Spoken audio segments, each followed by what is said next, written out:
everyone. Hi, I'm excited to have Joshua from Impact Soccer, and by the name of the company, you could see that he is from North America. All right, Joshua, just introduce yourself. Hi, I'm Josh Konowe. I'm the founder and CEO of Impact Soccer. I am from North America. And I started the business a year and a half ago after working at a publicly traded company called Black Sky. And I'm excited to help bring completely automated analytics to the sport and to enable lots of users to use it using any kind of camera device that they have. Okay, we'll talk about your company next step, but the first one, you've been working on a job, and you probably had a pretty secured place. What was the driving force for you to leave your job, to start a company, and to take this uncomfortable path? It's a great question. So I think entrepreneurship is often misunderstood as to what it really is. It's one of these wavy kind of patterns where, sometimes you're doing your own business, maybe you have an exit, maybe you work for an acquiring company, then you work for somebody else, and then hopefully you come back to a great idea, which is where it started for me, to answer your question this time. And I've done this before a couple of times in my own historical work past. So despite my youthful look, I shave off all the years and the experience. But for this time, it was based on my love of the sport. My son plays and played very competitively domestically here in the U.S. and internationally a couple of times. And the work I was doing at the previous company at Black Sky, which was around artificial intelligence, pattern of life study, and things related to our satellites, which are still in operation today. So I took, my passion and my actual understanding of data and data analytics and smashed it together into what we call Impact Soccer. Okay, and are you a tech person? Am I a what? Tech person. I'm sorry, not tech. Tech person. I think I'm a weird combination. I've been developing products for about 25 years and on the technical side. And so I know enough to be dangerous. I don't code myself at this point, but I know what we should do in order to how to structure things and get them to market. So I'm probably more of a product guy at the end of the day. Yep. Okay, yeah, so interesting. And let's say, tell us about your company, about how you got started and where you're at. Sure. So I left Black Sky officially in 2023. Mm-hmm. Took a few months to just kind of think about things in life and then put together a pitch deck, showed some people what I thought was a big gaping hole in the market, which was this lapse of analytics for the majority of the game, for the majority of the players. And I started presenting it to people, and it became very clear that this was an investable opportunity. I didn't just have to put my own money in. I wasn't, as we say in the States, drinking my own Kool-Aid, right? I was like, here's Kool-Aid and it tastes good, and giving it to other people, and then they are drinking it and they got behind it. So my first test is always that. Will other people, both financially or work-related wise, because all of it counts, get behind you and get behind the idea of what you're working on? And if they will, then I think you have a more clear signal that you have a potential business opportunity. So I did some, a couple months of running around and door knocking, sending the deck to different people, having lots of people tell me the deck is crap and to fix this and to fix that. And it's funny, as often as I've done this and lived this life around helping to manage different parts of different businesses, my own or others, it's amazing how much of it you get wrong sort of repeatedly without people coming back to help you kind of guide you on the right path. So when I got all of that out of the way, I thought, all right, it's time to buy a domain name. Ming and I were really excited about the opportunity for what we're working on and then to put this together. So today where we are is we have a product with hundreds of users on the platform now. And these are mostly clubs and academies in soccer and football. And their goal is to try and automate the analytics at a very high level. And then what we are bringing out to market to them now is all of the off-the-ball stats that we are standing on our perch as a differentiator for the company. So there are other people that do analytics in the space. We're pretty sure we're one of the only ones that does them completely automated, because we're Mm-hmm. very quick relative to everybody else. So Mm-hmm. we're faster, we're really cheap. You could walk up to the field and use one of these. Mm-hmm. It's sort of irrelevant to us. We're camera agnostic. Mm-hmm. And again, our differentiator is we're not just looking at what happens with the ball, we're also looking at what happens off the ball. Okay, yeah. How were you able to do it that fast? I know really big companies in this space that still struggling to do it fully automated. I think the difference for us is we know, like everything else, we're not 100% perfect, right? We're going to be between anywhere on the low end of 85% accurate up on the high end to 100% accurate, let's say, Mm-hmm. for certain statistics. But being within an average bandwidth of 90 plus percent higher Mm-hmm. is super important. And Mm-hmm. for us, it's really just about training the model more, right? You've got to Mm-hmm. shove a lot of data in. And the bigger companies have a lot of data. I think they started at an earlier point in time, right? Mm-hmm. Before the large language models of the world became ubiquitous and the like. And so, uh, again, just from a timing perspective, the world technically wasn't in a position to be able to do some of what we do now. Mm-hmm. And we started from scratch at a technical solution only, not using humans in the loop. We certainly trained it with human labeled data in the beginning, but as quickly as we could get off of that, we did. So I just think it's probably easier for a lot of those other businesses to stay where they are, and the Mm-hmm. margins are probably okay. And so there's no need to change or adjust. And if people aren't barking at them to get the data back faster, then there's no reason for them to make adjustments. Okay, they are not backed behind the wall, right? They're what? They are not backed behind the wall, so Yes, that's right. That's right. they're comfortable enough. And you probably had this idea, and you just need to make it work. That's right. And I think there's another difference. Most of the companies that you're probably referencing, without naming anybody Mm-hmm. or anything like that, because in some cases we actually work with them, they are a hardware play where they build, a camera system, Mm-hmm. and then they rely very heavily on the customers to set it up, to load the players, to record the information and to download the information and upload it to their systems. So that, I think, if you're selling a hardware product, it's difficult sometimes to combine software with it. It's not that it's impossible. It's just there's very few companies that are very profitable doing it. Mm-hmm. So, the Apples, the Samsungs, the Google Pixels of the world, right? There's just very few companies that can balance both of them and make a lot of money doing so. Mm-hmm. So we Mm-hmm. chose a software only path. We're not building cameras. We never will build cameras. I know I'm not supposed to say never. I'm saying it right now. We will never build a camera. And we're just a software solution that anybody can adopt. And so we think it's a lot easier to get scale quickly that way too. Okay, yeah, I got you. And so when you got your first customers from when you started, right? How long does it took for you to create that something is working, and then get your first customer? Yeah. So we probably did development for about 8 months Mm-hmm. in the background. And we had switched. Originally, we started down this, let's just do highlights and, little small snippets of the game.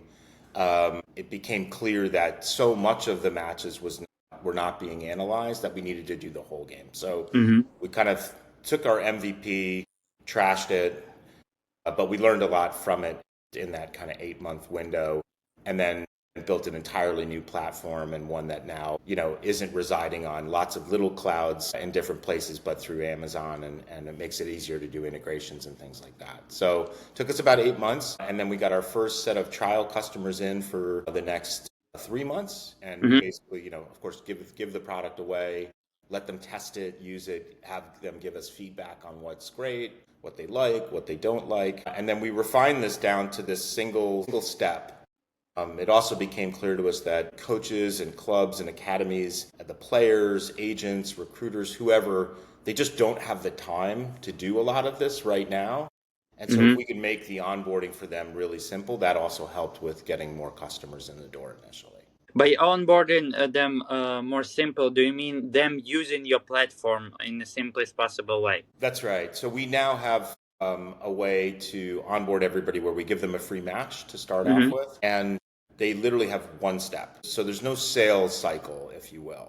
Mm-hmm. Right? You drag and drop your video file, you copy and paste a link, You can register using a Gmail account, or you can, go in and create one with an ID and a password. And then literally it's one step. So that's the onboarding, right? And then the experience that they get is within 4 to 6 hours, they'll get the video back from our processing. And now they have literally anywhere from 800 to 1200 highlighted and clipped stats and highlights from that one video in that kind of short window of time. And they didn't have to do anything. And so that's our wow. Our wow takes about 4 to 6 hours to happen, and our sales cycle takes about that long, hopefully. And then when they get the results back, I think most of the time they're pretty impressed, and it gives them a reason to come back in and buy them. Okay, interesting. So tell me, what data points or what highlights do you produce in for the teams? Well, I could show you. I don't know if that's a part of it, or I could just kind of read it to you. What's your preference for your own?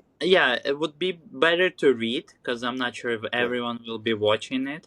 No problem. So we do 15 match statistics, Mm-hmm. and it's everything from goals, assists, possession, pass accuracy, 50-50, duels, penalties, defensive saves, things like that. So all the sort of standard statistics that you would expect at a high level for the match. And what we're Mm-hmm. moving towards is actually taking all of those high level stats and those 15-second clipped highlights and now mapping them down to the player level, to their individual stats. Okay, so right now you're doing a team stats, and then you're trying to map it to the individual ones. That's right. I mean, part of what we struggle with, and this isn't necessarily a struggle for us or for the customers, so to speak, depending on what level of detail they need, Mm-hmm. is the film quality that we get Mm-hmm. is directly related to what we can produce. Mm-hmm. So if they upload really high quality, 4K, perfectly positioned camera film, we can produce really high quality individual statistics.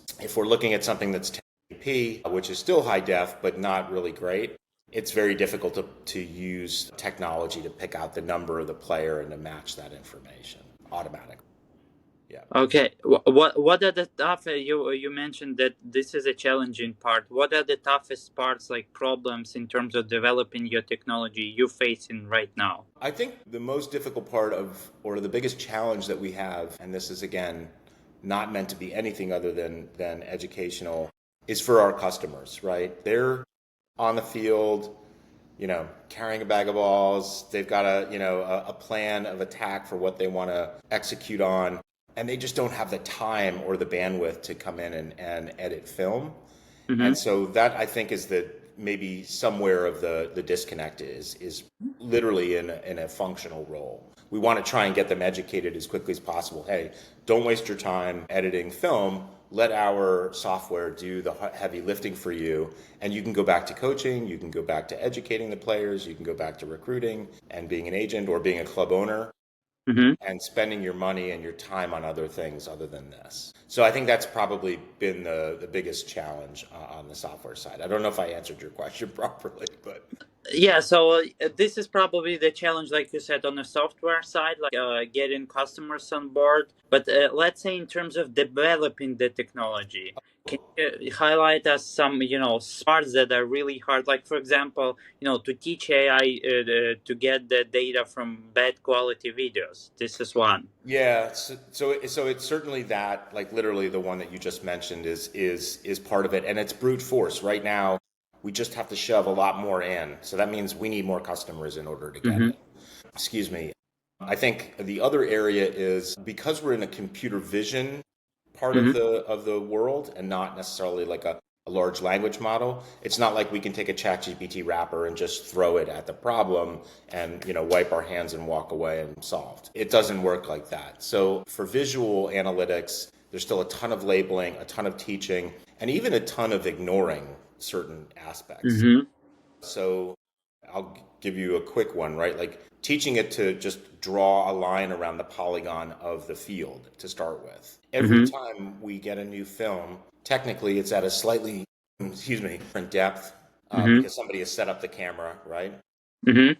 And our system has to learn exactly where that is first, where the goalposts are, where the flags are, where the players are, which players are on which teams, and segment them by color Mm-hmm. and a lot of other things. So all of that learning takes time and just honestly a lot of raw data. So I think that's still the biggest challenge to get there.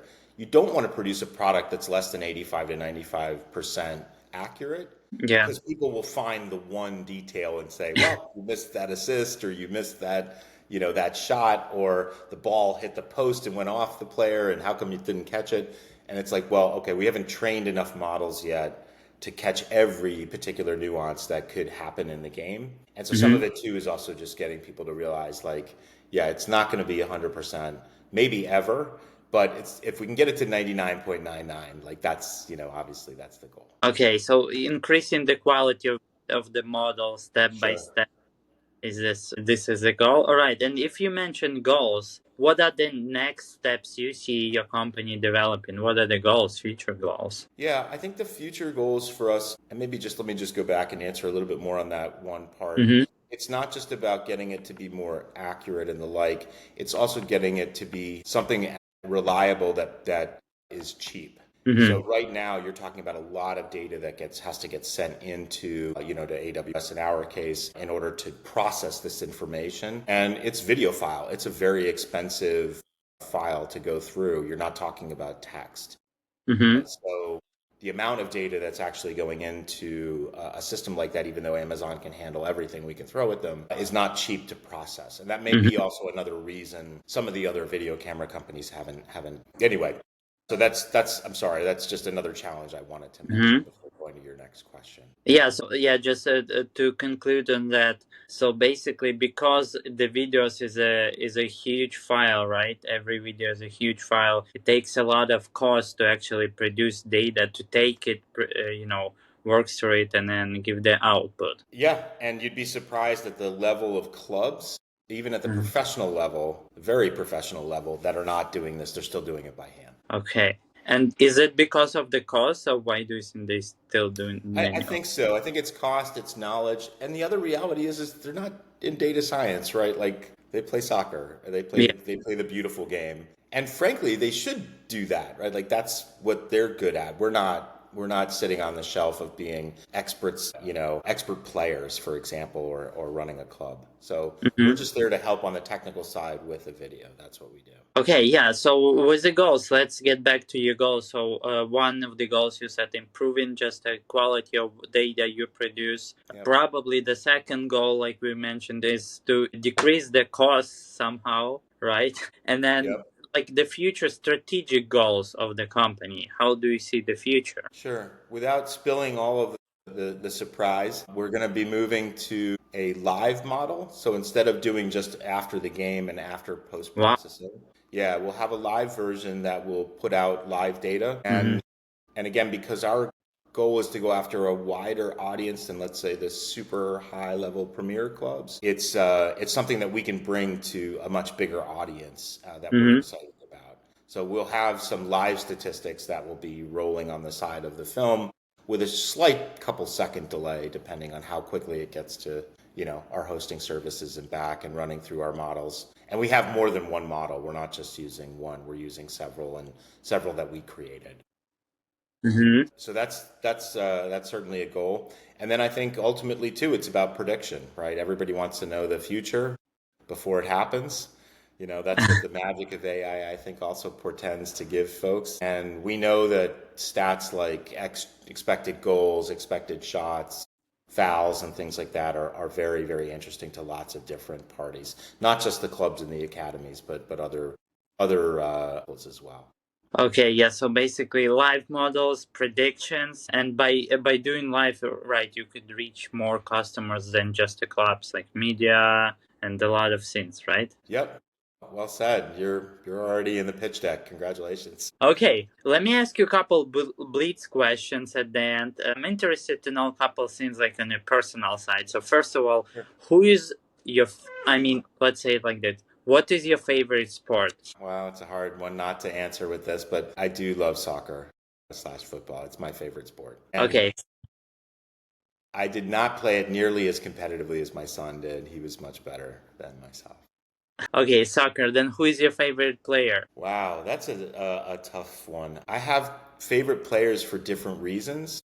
Uh-huh. So I would look at somebody like Messi over Ronaldo and say Messi is probably more of my favorite player. Him and I are about the same height, so Uh-huh. I have a good reference point. But he breaks a lot of the standard recruiting molds. He is not somebody, if you looked at a recruiting sheet and said, like, okay, this is what I'm looking for, right? Somebody quick and with good foot skills, but he's not tall enough. He's not, kind of like big Mm-hmm. enough. And yet he's broken every barrier there is. And so he's like a model for me. And I think even for the company to a certain extent, we're looking for other things that are influencing the game, not just the regular stuff. So Messi is probably my favorite player. And then I think I'm a big Tottenham Hotspurs fan. So I Okay. like watching Human Son. I mean, I don't like watching him leave, but I like watching him have some early success in the MLS here in the U.S. Huh? And it's hard to not like Sonny. Okay, yeah. What is the favorite part of your job? Favorite part of my job? Great question. I love building product. So as much as I like hearing from people that they're interested and they want to buy the product and they want to spend money with us, I'm super excited. That's validation that we're doing well. But I like when we build something and then all of a sudden we can see looking at Google Analytics or something on the back end, oh wow, this is so popular now, or it's really being used, and that gets me excited about the work that we're doing because it means we're really servicing what the customers are asking for. And in terms of the worst part of your job. Where do you want me to start? I'm just kidding.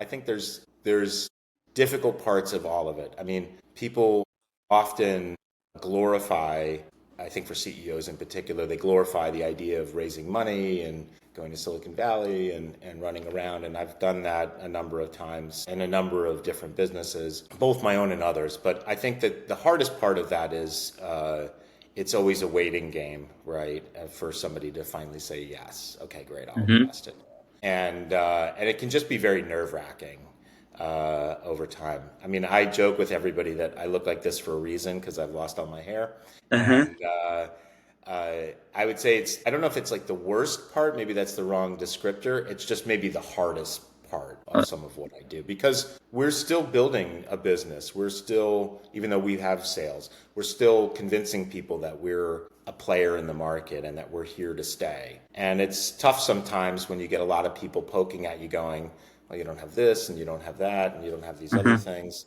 And so uh, I feel strongly that there's an opportunity that we have, and it's difficult sometimes to get no's and things like that. Okay, yeah, I got you. I got you. What is the one advice you would give to founders, to young founders, entrepreneurs that want to start their company?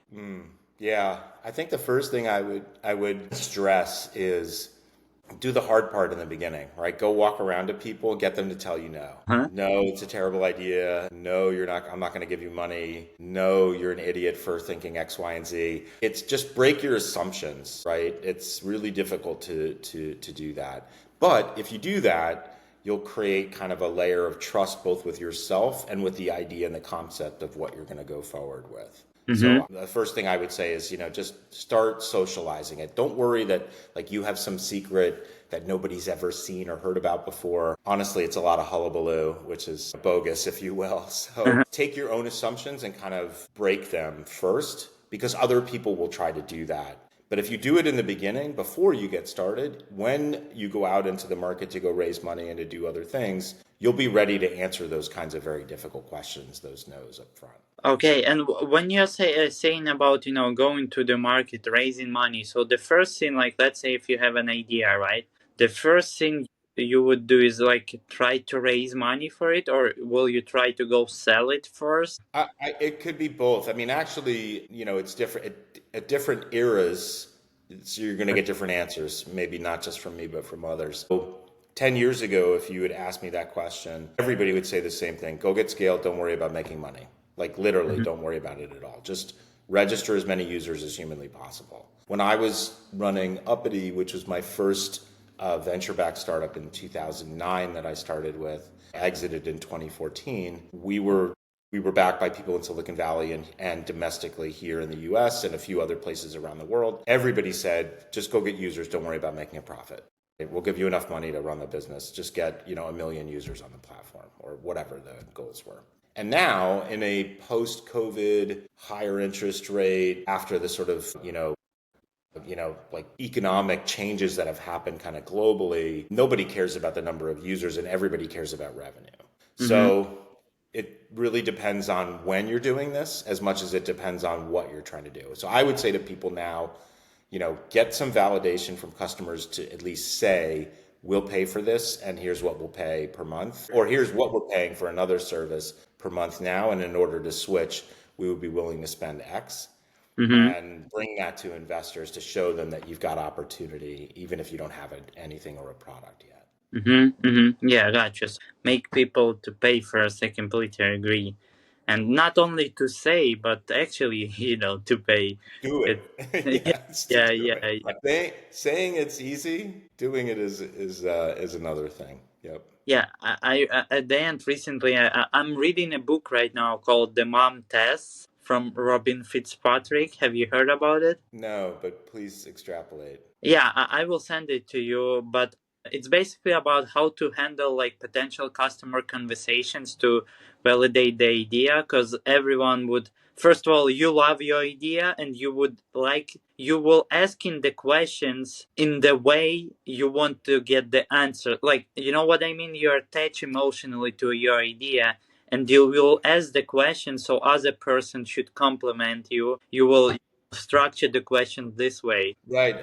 And then you're structuring the question as if to justify it, and now Yeah. it's not justified because that actually isn't what the person said on the other side. Yeah. Yeah. And then you're basically getting really confident in your idea, but on the other side, you just pitched it and ask someone to say, yes, it's a good idea. And they might even say, yeah, I will pay for this, but yeah, it's a difference in when they do it. Yeah, I would also stress too, maybe even for again for first-time founders in particular, to go back to those Mm-hmm. people 90 days later and ask them again. Mm-hmm. Like, see what's changed in the time that you've initially talked to them about the concept and about what you want to do and what they said they would pay for. And then go back and adjust it a little bit again and see if they have the same answer, because people change their mind, right? Mm-hmm. They get something, they start with one product and then they switch to something else, or they find something different that's close to what they were looking for. And now they were a prospect, but maybe not anymore. So Mm-hmm. it's important to break the assumptions like I talked about a few minutes ago, but then go back and break them again and see if it Mm-hmm. still works. Okay, I got you. All right, Joshua. So please tell us where our listeners could follow your company and your work. Awesome. Okay, this is the plug part. You can follow us on LinkedIn, Instagram. I think we have a YouTube channel now finally set up. Obviously, our website, which is impactsoccer.ai, all spelled Okay. out appropriately. And then, you're welcome to connect with me on all those digital media places. If you put my name into Google or my last name into Google, you'll likely see a TED Talk that I did on trust, and Mm-hmm. always happy to get likes and shares for that. That, by the way, has helped quite a bit in starting a business as well. So I think if your listeners can get on to do a TED Talk at some point, it will go a long way towards helping validate who they are, at least if anything else. And yeah, and we give everybody a free match. So if it's a customer, come on board, and there's a big link at the top of our website that says one free match with an exclamation point. Go in and try it. Okay, thank you, man. It was nice to have you. Thank you so much, Carol. I really appreciate your time.